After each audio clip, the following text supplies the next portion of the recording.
যারা চাঁদাবাজি করো, মাস্তানি করো, আমি বুঝি না তারা কি জাতের লোক। গায়ের রক্তটা কিসে? মানুষের রক্ত না পশুর রক্ত?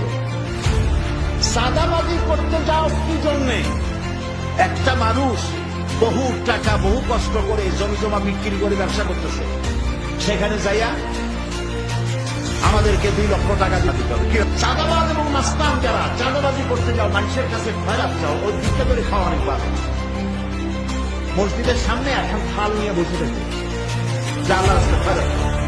দোকানদারের কাছ থেকে চাঁদাবাজি করা বিল্ডিং কেউ নতুন বানাইতে পারে না। অগ্নি হাতি গলায় শোনার চেয়ে হাতে কতগুলো আংটি, তারপরে হাতে মোবাইল, গলায় শোনার চেয়ে শহরের মহা উল্লু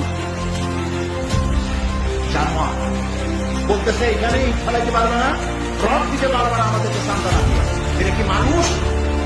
বলেন মানুষ? এরা মানুষের সন্তান? এরা জানোয়ার পশু।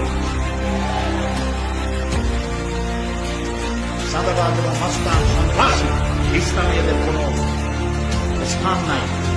এদেশে যদি কোরআনের রাজ কায়েম হয়, সন্ত্রাসীদের মাথা কামাইয়া ঢোল ফেলে দেওয়া হয়, তাতে মাথা ঠান্ডা হয়।